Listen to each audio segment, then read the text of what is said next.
You are what you repeatedly do. Whatever patterns you have in your life right now, that's who you are.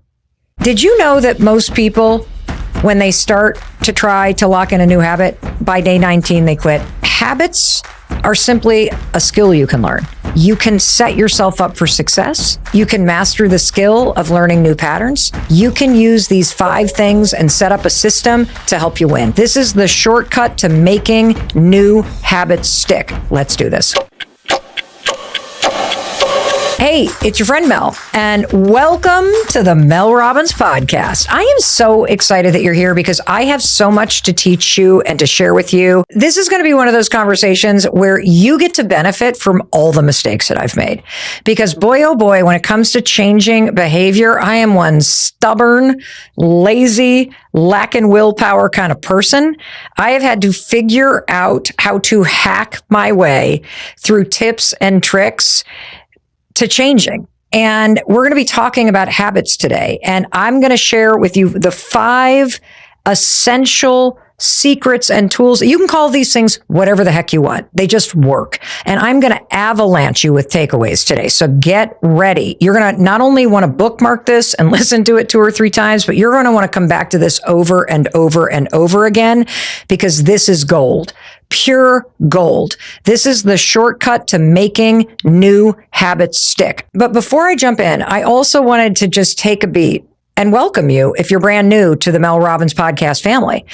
This is one of those episodes that I know you're going to share with everybody that you care about. And so if somebody that loves you sent you this, I want to say thank you. Thank you for taking the time and finding the time to hit play and to listen to something that is going to set you up to win this year. Thank you for being interested in your own improvement. Thank you for wanting to learn shortcuts and things that you can do in order to make new habits stick, because that's what we're going to be talking about. So the fact that you chose to listen to this tells me something about you. It tells me you're my kind of person because you're looking to learn and you're interested in improving yourself. And I just think that's super cool. And the other thing that I think is really cool in life is the more that I can save you the headaches and the heartaches that I've caused myself because I didn't know what I was doing. I was let's set some goals. Let's go for it for a week. And then let's get tired and blow it off and feel like a loser. Well, it took me a long time to realize that habits are simply a skill you can learn. You're designed to learn new behavior. Your mind and your body, they're actually wired to learn patterns. And you can use this to your advantage. And so today I am going to give you everything that I've learned the hard way to come up with 5 essential strategies that you can use all day long, anytime you want to lock in a new habit. And once you learn these 5 things, holy cow, you're going to be unstoppable. You can set yourself up for success. You can master the skill of learning new patterns. You can set your environment up to support you in remembering. You don't have to manage this in your head. You don't have to wait for willpower. You don't have to be superhuman. You can use these 5 things and set up a system to help you win. And that's what we're going to do today. You know, I believe that you are one decision away from a different life, because when you make a decision to change, it is like tipping a domino in an entirely new direction. The decision begins the change, but how do you actually make the change stick? That's where habits come in. And I really want to bottom line the word habits, because people love to throw the word habits around because you sound super smart, right? But let's be honest with each other. You want to know what a habit is? It's a pattern. That's it. Have you ever heard that phrase, you are what you repeatedly do? Let's say it again. You are what you repeatedly do. The word repeatedly is the most important word there, because whatever patterns you have in your life right now, that's who you are. And I want to use the word patterns right now because, again, I find that, the big words like habits, it makes you sound really smart, but let's just dumb it down so we can embrace what we're talking about. All we're talking about when it comes to making new habits stick is how do I make a pattern automatic? Maybe you want to make it a habit to floss your teeth every night. Maybe you want to make it a habit to get up and exercise. Maybe you want to make it a habit to save more money or become better at meditation or anything at all that you want to be a pattern. There is a science and a system for how you can make patterns stick. And here's one of the fundamental things that I'm going to probably talk about over and over with you again today, which is the nature of human behavior is this. You are wired to learn patterns. And that's both a good thing and kind of a bad thing, because here's the thing about patterns, which are basically habits. Patterns are designed to repeat. And so technically speaking, you can't just break a pattern. You have to interrupt it. And here comes the big part, replace it with something new. And one other thing I want you to really keep in mind is this. You already have patterns in your life.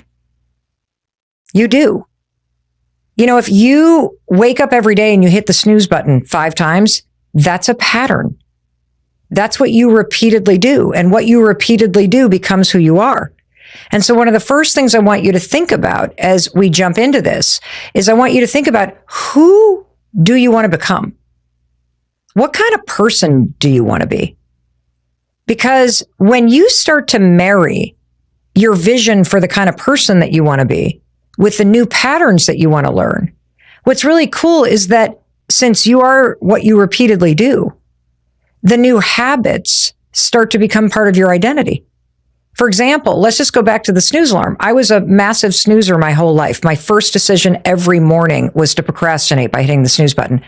That was a habit. It was a pattern. I repeatedly did it. And that meant I was the kind of person that couldn't get out of bed. I was the kind of person that was hitting the snooze alarm. And one thing that's helped me a lot is thinking about, well, Mel, what kind of person do you want to be? I don't want to be the kind of person that starts the day by procrastinating and bed rotting and spending an hour looking at social media. I want to be the kind of person that gets out of bed and gets going and has a rock solid morning routine, which, by the way, just another pattern, just another habit.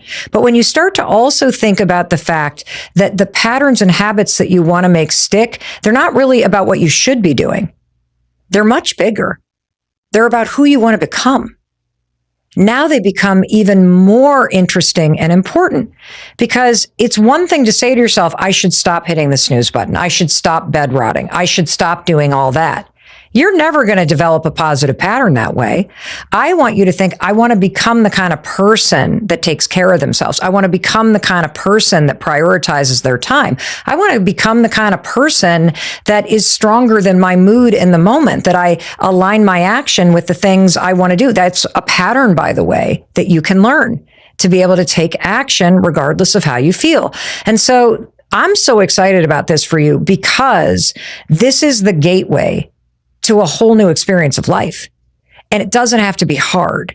You just need these 5 things based on the research that I've learned the hard way that are going to help you identify the patterns that make you proud of the person that you're becoming and that align with the vision that you have for your life, and the simple things that make it easy to repeat the patterns, because that's all that this is. Let's just dumb it down. You're capable. I'm capable.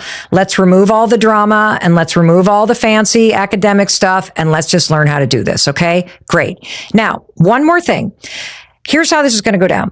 You know, I was thinking about the fact that I got to talk about habits, because you guys are slamming the inbox. It's the time of year everybody wants to talk about habits. I love it. I love it. I love it. Let's learn some new patterns.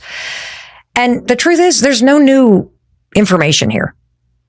And I sat down to record an episode for you, and I'm like, wait a minute. I already have this extraordinary conversation that I recorded like a year ago, and it's all the same stuff I would say to you now.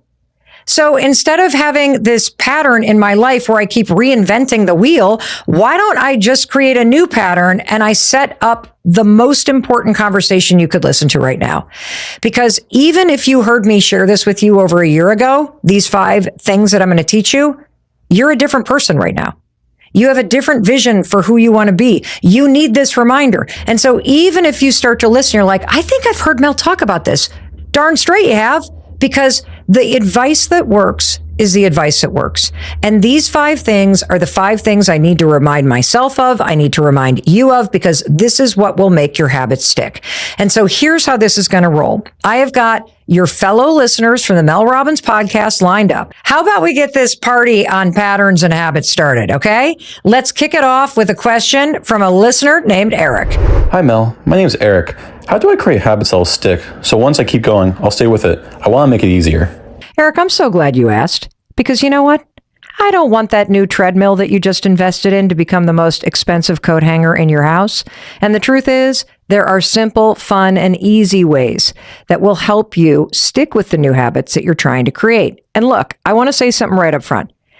I'm not exactly the expert in this. I'm applying the same tools that you're going to learn in this episode. I'll tell you a quick story, because I'm in the same boat as you. I signed up this year to do this 75-day mental toughness challenge that is requiring me to do a bunch of brand new behaviors every single day. So I am in the habit formation soup with everybody. And I have a confession to make. This is the second attempt that I'm making at completing this 75-day challenge, because I failed last time I did it. I signed up last year, and this challenge was so hard, I bailed within a week. So all the stuff I'm about to share with you are the things that I'm using, that I've seen other people use, so that I don't fail at it this time. And here is what the challenge says I have to do for 75 days. No alcohol. I have to eat a healthy diet, which for me, I've decided I'm going to just eat a normal diet because I'm a healthy eater, but I'm not going to have any gluten or dairy for 75 days. I got to work out twice a day. And one of those workouts has to be outside. I have to drink a gallon of water. I have to take a progress photo every day. And I have to read 10 pages of nonfiction every single day. If you miss any one of those things that I just listed, you have to go back to day 1, period. But the rules of this challenge are at odds with what the science around habits actually says. See, habit research says that if you miss a day, you don't default back to day 0. You don't lose progress by missing a day. And so I want to be very clear up front that you can still be successful in making new habits stick. You can still be successful in seeing a change through if you miss a day or 2 days or a week. And I know you're concerned about this, because I'm getting a lot of questions about, well, what do I do if I fall off? Like this one from Zoe. Hi, Mel. It's Zoe. And I am wondering, how do you not let your setbacks keep you from getting back and trying again? Like on New Year's Day, I was resolving not to eat sweets, and literally the first thing I ate was some chocolate birthday cake. And by noon, it was all over. So thoughts, any suggestions, any tips? Thanks. Happy New Year. Great job, Mel, and all your crew. Oh, Zoe, we love you. So for Zoe and every one of you listening, we're not robots, we're human beings. And habit research says that screwing up does not impact your progress or your ability to make habits stick. In life, unlike this challenge 75 hard that I'm doing, if you miss a day, all you do is miss a day and then move forward. That's it. And research shows the new neural pathways that you create, Zoe, once you start the new habit of trying to remove sugar from your diet, they're still there. And we know this based on research from Dr. Philippa Lawley at the University College of London. And there's something else. It's called the what the hell effect. Science says you're not behind.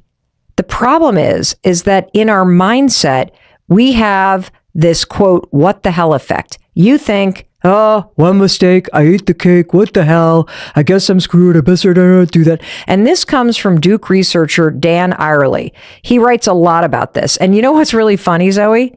Is that even in Dan's writing and research, you want to hear what he's quoting? Quote, I just had one slice of cake when my goal was no sugar. So what the hell? I'll have a couple more. I swear to God.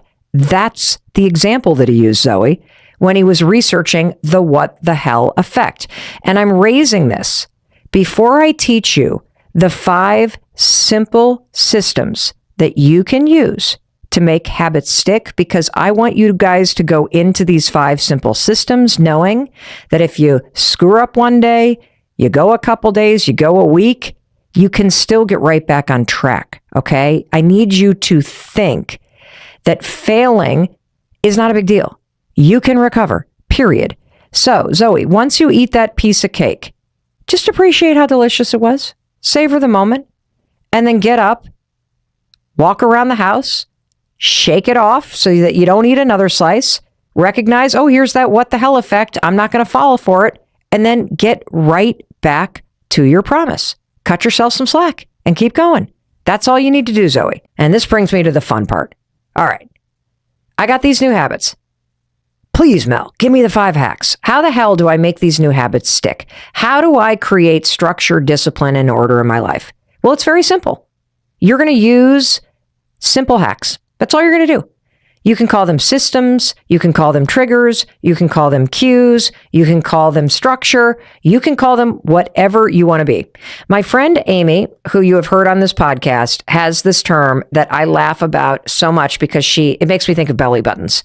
But she basically says there are 2 kinds of people in this world. There are people that are innie organizers, meaning you manage everything in your head, right? You're thinking about it all the time. That's not how you're going to be successful when it comes to change. You have to be an outie organizer. That's what you have to be when it comes to habits. Why? There are only 3 parts to a habit based on all of the research in habits. Science has never changed. The cue, the behavior pattern, and the trigger. That's it. You have to figure out systems to have the cue or the trigger outside of you. And when you start to figure out how to get the cue, the thing that signals the new behavior outside of you, get it out of your any head and get it out into the world. When you start to do that, that's the secret to making behavior stick. And what you're going to learn is going to blow your mind, because I know that when you're trying to change your head, you're keeping it all in your head and you're not using systems outside of you. You are frustrated like Ann is. Hi, Mel. I'm Ann, and here's my question. Why is it so hard to break through some daily habits and do things differently? Why can't I stay consistent in my daily tasks? I'll tell you why you're frustrated. The same reason why every any organizer is frustrated, because you are trying to stay consistent in your head and you are not using simple systems and simple physical cues to keep you organized and to keep these changes top of mind. That's it. And you are managing so much. And you listening to me, you don't give yourself enough credit for how much you're juggling in your own mind. Stop keeping behavior change in your own mind and let's get it out of your head, because I want you to know something. You're not the problem. You have everything within you. You're not the problem. You are capable of learning new habits. You are capable of making amazing things happen. You're not the problem. The problem is that you're attacking this as an any organizer. You are planning to do this all in your head. And all you need is outie systems that keep these new changes front and center in front of you. That's how you stay consistent. Stop relying on willpower. Stop relying on having to remember what you need to do.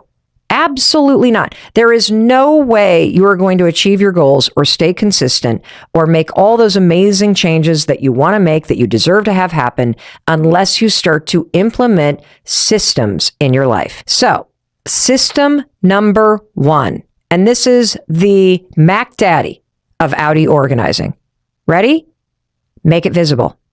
And by make it visible, I mean put it in front of your freaking face, okay?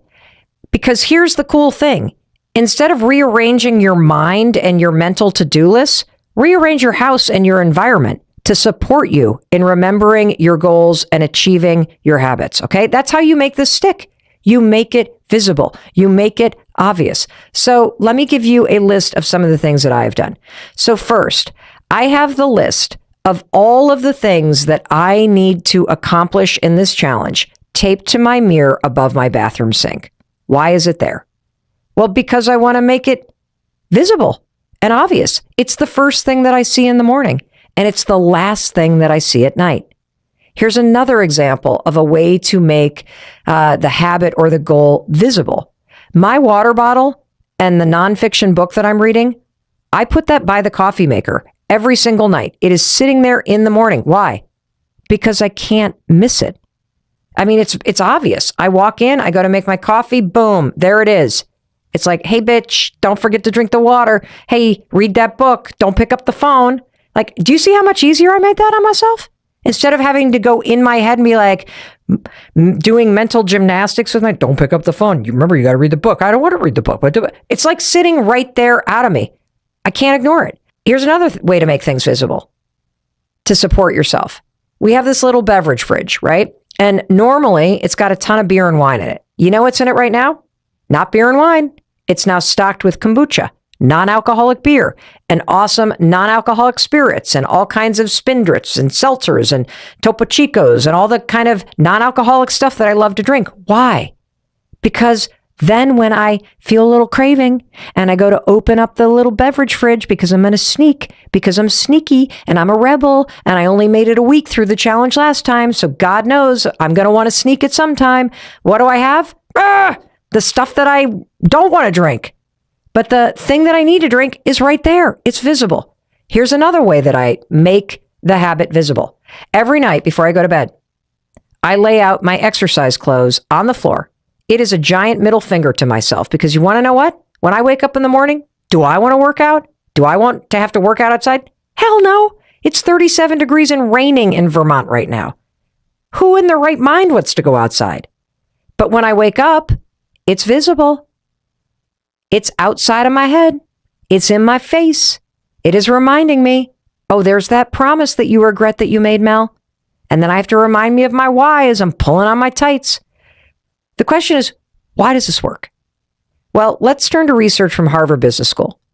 Because this research from Harvard Business School shows that when we make decisions for our future selves, we make better decisions. So let me unpack this for you, okay? When you wake up in the morning and you got all your habits and goals in your head, it's the old you. And you got a decision to make in the morning, right? Do I feel like exercising? Do I even remember I need to exercise?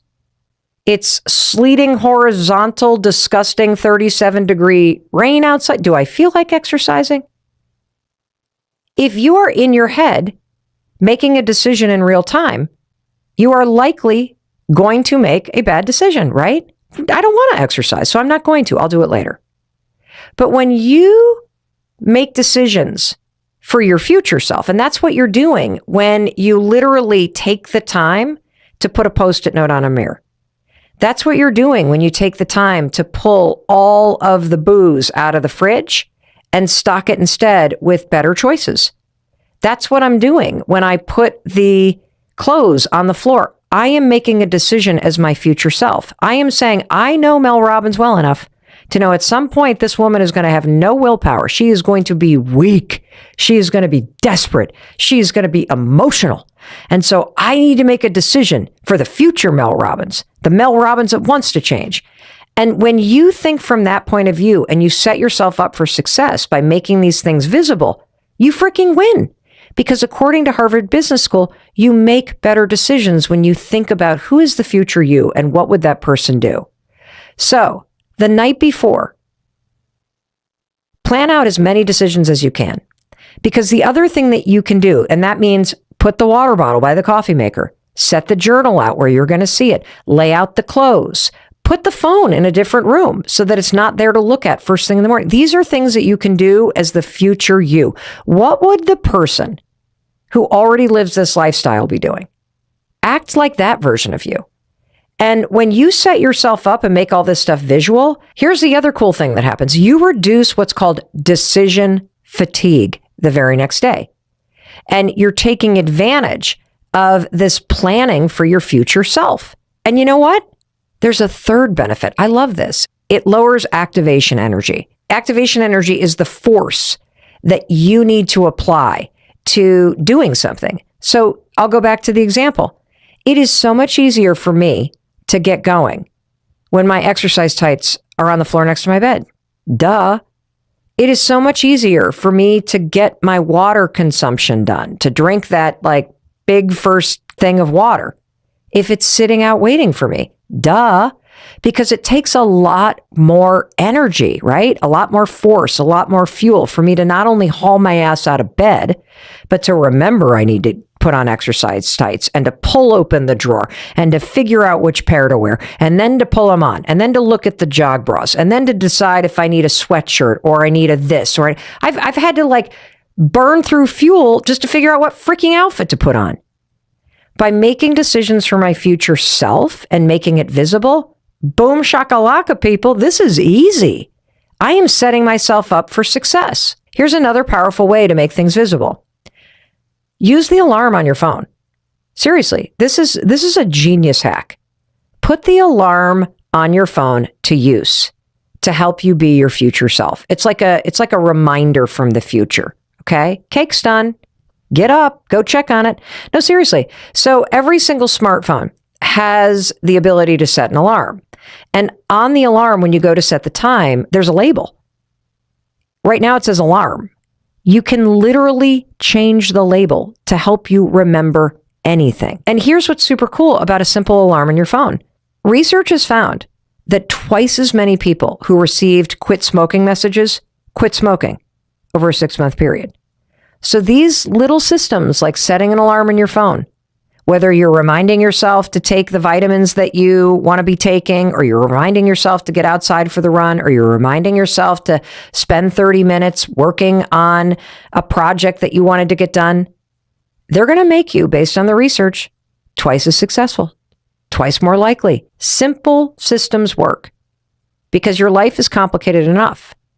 And if you can put that Post-it note up, you are setting yourself up for success. I'm telling you, it's true.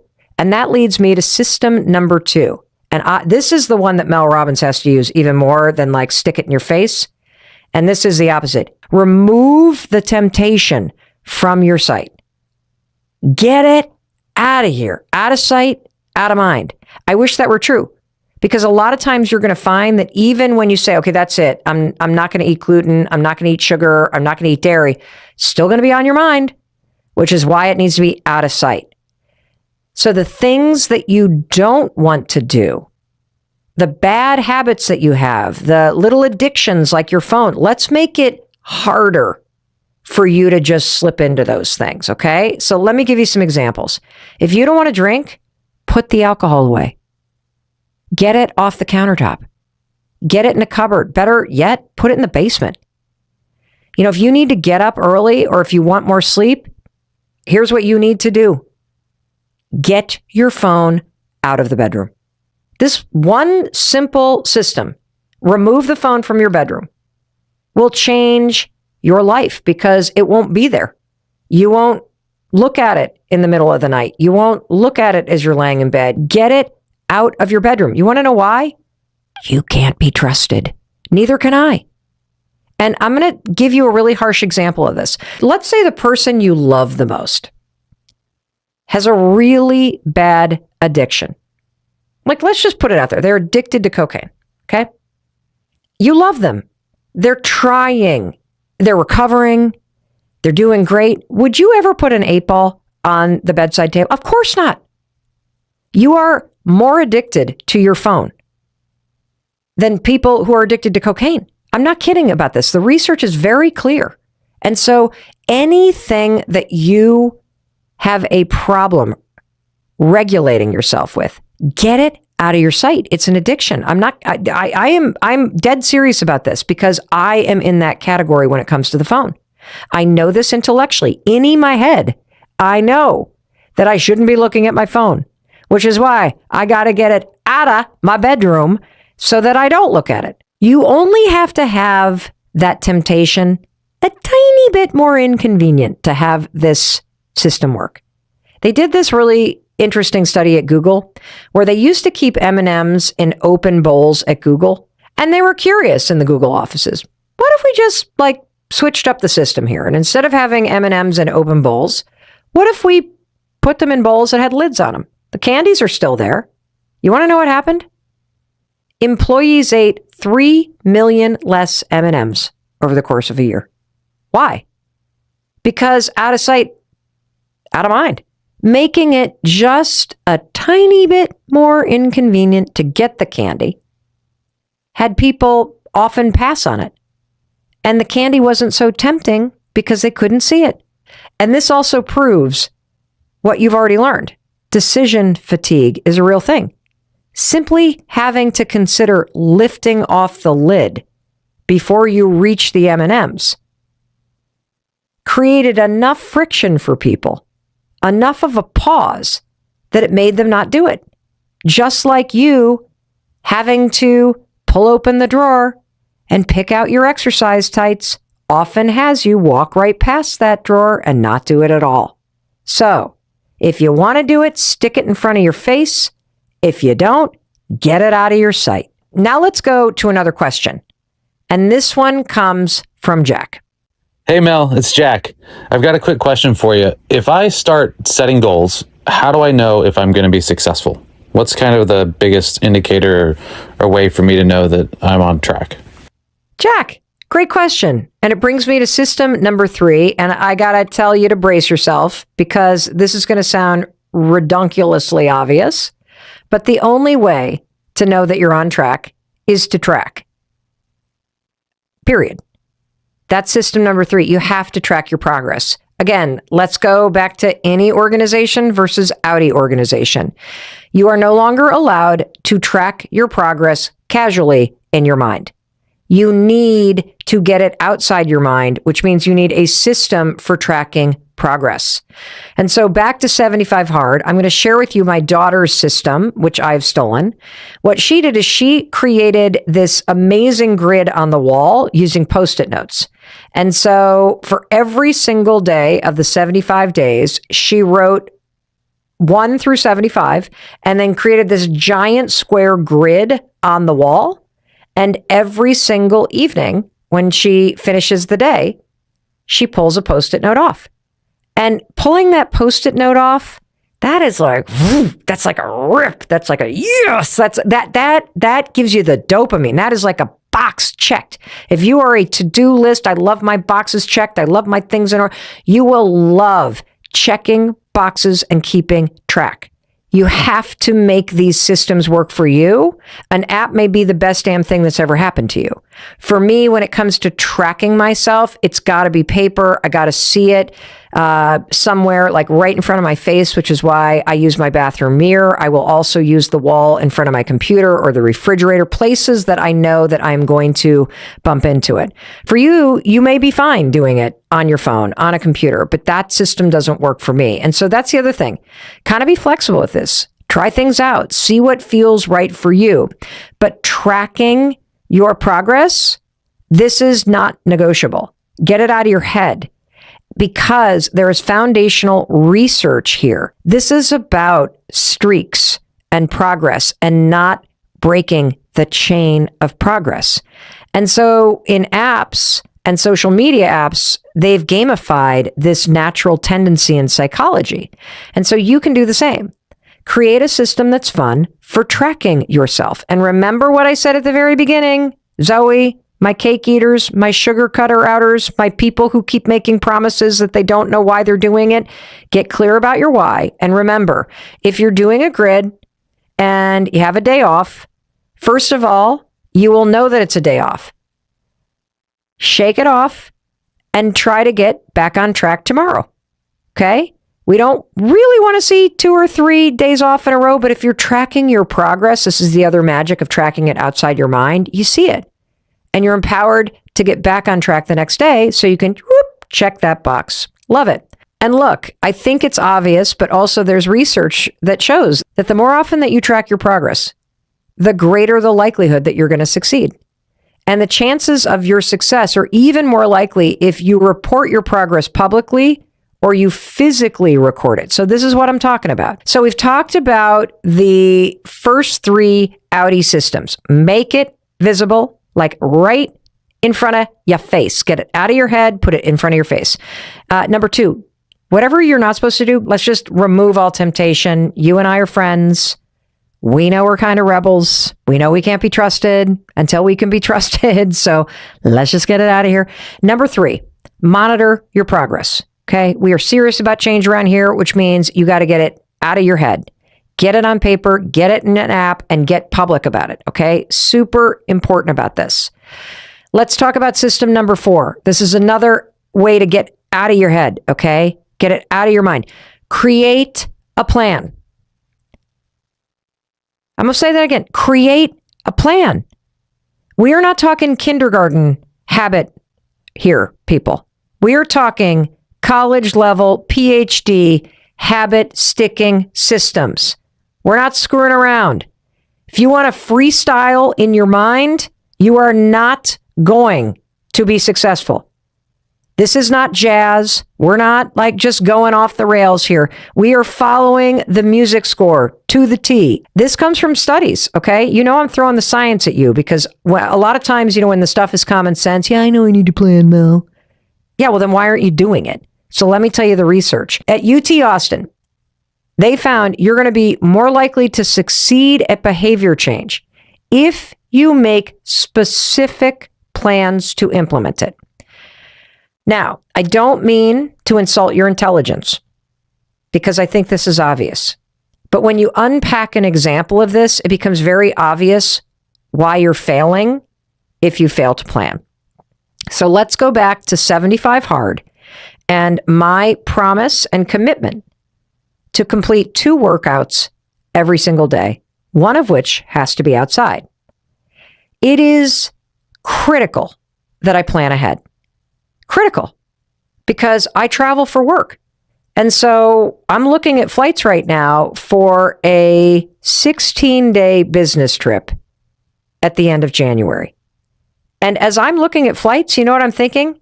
How the hell am I going to get an outside workout and an indoor workout in? And I got to still fly from San Diego back to Boston. Or here's another way that I'm planning. Tomorrow in southern Vermont, we're going to have 4 inches of snow on the ground. And when am I going to work out? And what am I going to wear? And do I need the grippy things on my feet because the driveway is like a luge run right now? And what time of day am I going to? Like, am I going to get this done before 4 o'clock, which is when winter comes and the Death Eaters are here and it's dark as hell? And based on my schedule, like I got to plan this stuff because you know what? If I don't and I just start my day, here's what's going to happen. I am literally going to go, I'll do it later. And then it'll be 8 o'clock at night. I got to tell you a quick story about my husband, Chris, because this is when it occurred to me that I might be married to either a robot or to the world's most disciplined person on the planet. So Chris started 75 Hard for the 3rd time, well over a month ago. And so it was December 21st. And we had woken up in New York, because we go there every year during the holidays to see a show with the kids. It's just one of our traditions. And Chris exercised, did his first workout in the hotel gym in New York. We then drove to Connecticut. We had lunch with his brother. And then we drove up to Boston, where we were going to stay with his oldest brother, and we were going to go to a holiday party. Now, as we're driving to Boston, the weather gets supremely crappy. And we are driving in horizontal rain. You can barely see. It is foggy as hell. And I'm looking at the time and I'm thinking, we are going to arrive 30 minutes after this big party has started. This party with all of our old friends where we used to live in Boston. I was so excited to go to this party. And I'm thinking in my mind, Chris hasn't gotten his outdoor workout yet. Could he maybe just stick his head out the window and like do some face exercises? Like, could we, do something? Like, what are we going to, like, I want to go to the party. I'll tell you what, this is impressive. The man said, I have to get this done. I'm like, but it is raining horizontal outside. It is dark. You don't know the neighborhood we're going to. There are no street. He's like, I don't care. I'm doing it. We pulled outside. We decided to go to his oldest brother's house because he was getting this done. He said he would do this, but he was not going to let bad planning break a promise that he had made to himself. This is what integrity looks like.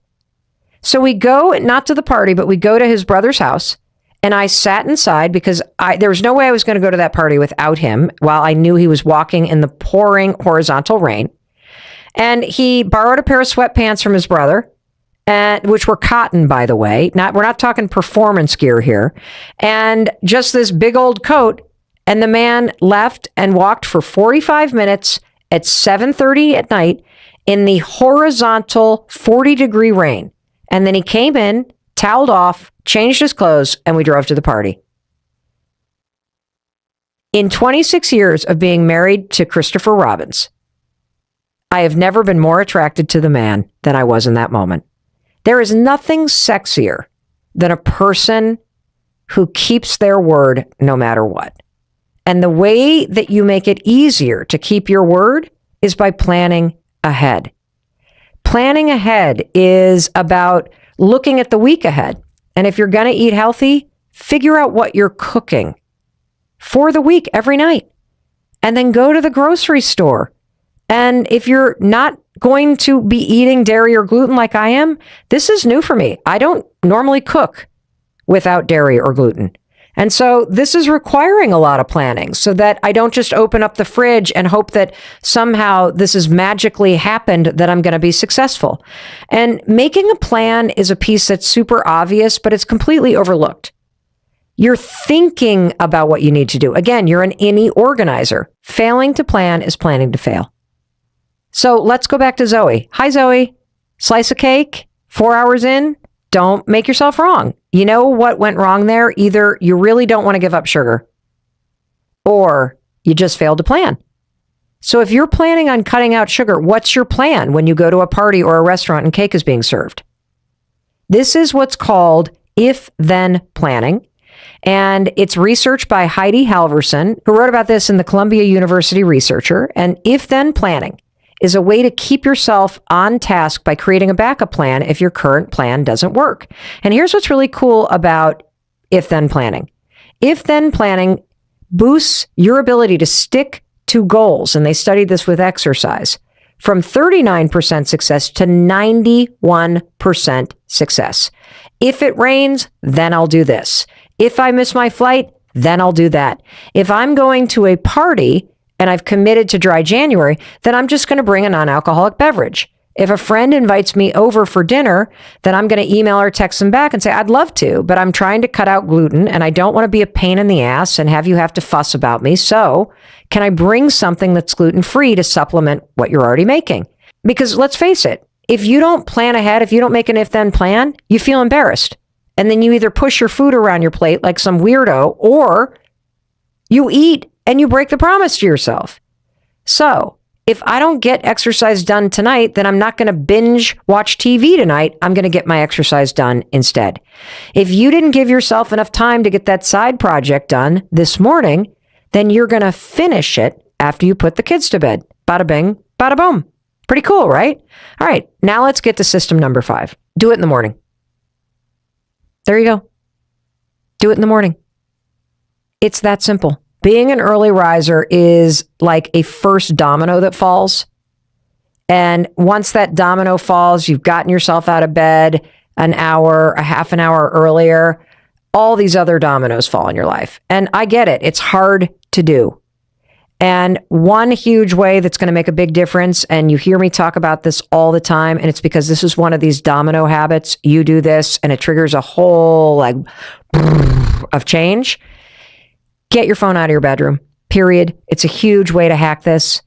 And you don't want to know another way to get up early? Get a puppy, because they'll wake you up. They need to be let out. And I've learned this one. You get a puppy and you'll be a morning person. Another one, marry somebody, date somebody, sleep with somebody who gets out of bed early, live with somebody who has a great morning routine. And look, it's not just common sense, it's science. Number 1, your willpower is the highest in the morning. Number 2, your speed of processing, highest in the morning. Your ability to focus, highest in the morning for the first 4 hours of the day. And by the way, it's likely to be the time of day that you have to yourself, the time that you can actually control before other people, little people, furry people, and all the commitments at work start taking up your attention and your time. And yeah, I get it. You've got toddlers. Well, That means if you're serious about this, you are going to have to get up a half an hour earlier before they get up, which means you're going to have to go to bed a half an hour earlier. But aren't these new habits and a better lifestyle and feeling in control of your life, isn't that worth it? That's your why. Because if you can get an extra hour every morning, you can get everything done. You can do all the little things that the future you put in place for you. You can read the Post-it note on the mirror. You can drink the